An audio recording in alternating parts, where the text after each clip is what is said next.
Halo, perkenalkan, nama saya Kartika. Saya adalah salah satu guru tetap yayasan di Lembaga Sekolah Luar Biasa di Kabupaten Kediri. SLB Dharma Wanita Grogol adalah nama instansi lembaga yang saat ini saya mengabdi. Sejak tahun 2012, saya bergabung bersama siswa-siswi berkebutuhan khusus. Banyak sekali rezeki dari segala arah, bahkan rasa syukur yang tiada henti saya ucapkan ketika setiap hari berkutat dengan mereka. Selalu terfikirkan akan dibawa kemana jika mereka akan lulus. Apa yang harus saya lakukan untuk bisa mengajak mereka untuk bisa memenuhi kebutuhan hidup mereka masing-masing. Dan pada awal tahun 2022, saya bernekat untuk mencoba hal baru, yaitu terjun di dunia usaha skincare dengan melihat peluang serta kebutuhan hidup masyarakat. Meski awalnya saya tidak mengerti sama sekali ilmu tentang perskincarean, tetapi saya tidak putus asa, tetap nekat berusaha belajar dunia teknik marketing online dan belajar tentang kandungan-kandungan yang ada di dalam skincare. Usaha kosmetik memiliki tren pasar yang cukup luas dan dikenal di Indonesia. Hampir semua perempuan menggunakan kosmetik untuk mempercantik diri. Berbagai kosmetik pun mempunyai ragam variasi. Hal ini terjadi seiring dengan semakin meningkatnya taraf hidup masyarakat dan perkembangan zaman, di mana perubahan teknologi dan arus informasi yang semakin berkembang dan kemudian mempengaruhi banyak hal seperti kebutuhan, gaya hidup, dan keinginan yang semakin meningkat dan beragam. Sekarang ini, tren menggunakan make up sudah menjamur di seluruh dunia dan di segala kalangan umur, khususnya remaja hingga lansia, agar terlihat lebih menarik. Sehingga peluang-peluang dari berbagai faktor seperti sosial, teknologi, beauty vlogger, dan mitra akan menjadi usaha yang saya jalankan akan berjalan lebih luas. Namun tidak menutup kemungkinan akan terjadinya ancaman yang terjadi, seperti daya tawar dari para pembeli, daya tawar dari pemasok, dan ancaman dari pesaing baru yang memasuki usaha yang sama dengan modal yang lebih besar. Dengan ancaman yang memungkinkan terjadi, saya memiliki kekuatan dalam usaha pada bidang kosmetik ini, yaitu bahan kosmetik berkualitas, produk kosmetik yang bervariasi warna, merek kosmetik yang terkenal, pelayanan ramah, informasi manfaat kosmetik dijelaskan dengan detail, produk kosmetik asli, harga terjangkau, agen atau mitra resmi dari pusat. Sedangkan kelemahan saat ini yang masih ada terjadi pada usaha saya adalah identifikasi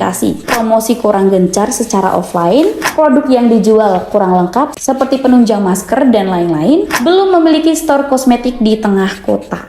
Langkah strategis yang bisa saya jalankan adalah dengan menganalisis usaha menggunakan metode SWOT, sehingga saya dapat mengetahui bagaimana kekuatan mampu mengambil keuntungan dari peluang yang ada, bagaimana cara mengatasi kelemahan yang mencegah keuntungan dari peluang yang ada, selanjutnya bagaimana kekuatan mampu menghadapi ancaman yang ada, dan terakhir adalah bagaimana cara mengatasi kelemahan yang mampu membuat ancaman menjadi nyata atau menciptakan sebuah ancaman baru.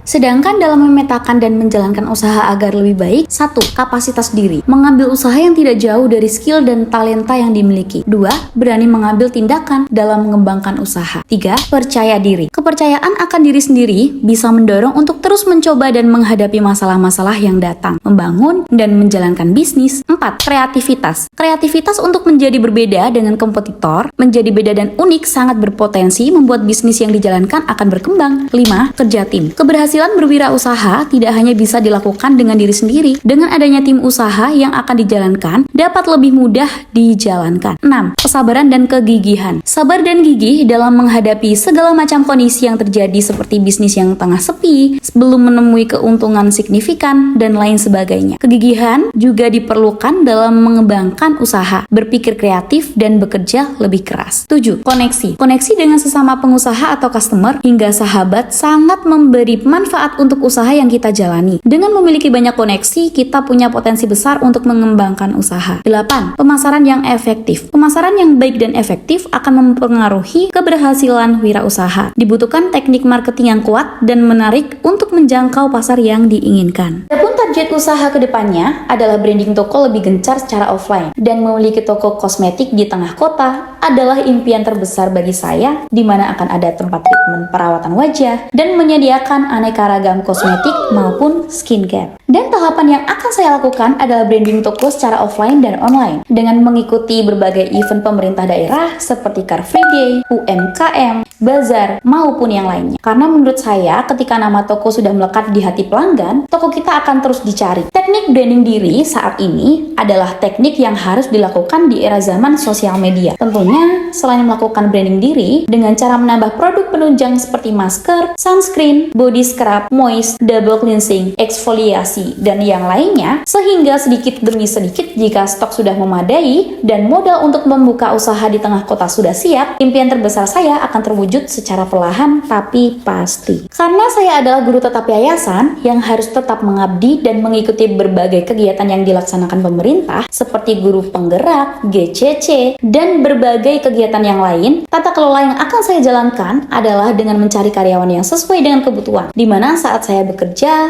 akan saya jadikan salah satu karyawan saya sebagai pemantau dan pengamat dalam usaha saya. Dan tentunya saya pribadi sebagai pemilik usaha akan tetap memantau setiap hari setelah pulang kerja. Tentunya akan selalu melaksanakan evaluasi di 1 minggu sekali dan 1 bulan sekali untuk memberikan pelayanan yang terbaik dan memperbaiki kualitas toko saya. Selain mengembangkan usaha yang saya jalankan di setiap harinya, saya juga mengajarkan peserta didik di kelas saya dalam berwirausaha, yaitu dengan menjual makanan ringan dan minuman di setiap harinya. Kegiatan ini berguna untuk mengajarkan kemandirian peserta didik, serta menjalankan proyek penguatan profil pelajar Pancasila dan memerdekakan siswa dalam belajar. Selain melatih kemandirian peserta didik, kegiatan ini saya harapkan dapat menjadikan kebiasaan peserta didik dalam berwirausaha, hingga kelak mereka akan bermasyarakat sehingga mereka dapat dengan mandiri memenuhi kebutuhan hidup mereka. Dan tentunya saya juga mendampingi peserta didik saya yang berwirausaha di rumah bersama orang tua mereka, bahkan ada yang sudah diberikan usaha mandiri oleh orang tuanya, seperti mengelola kos-kosan, membuka toko baju, jasa cuci motor, jasa laundry, menjual krecek kerupuk, dan bahkan ada siswa yang mengelola usaha telur asin. Menjadikan peserta didik disabilitas dengan dipandang bisa oleh masyarakat umum adalah salah satu wujud impian saya. Mereka bukan untuk dikasihani, namun mereka perlu untuk dibersamai.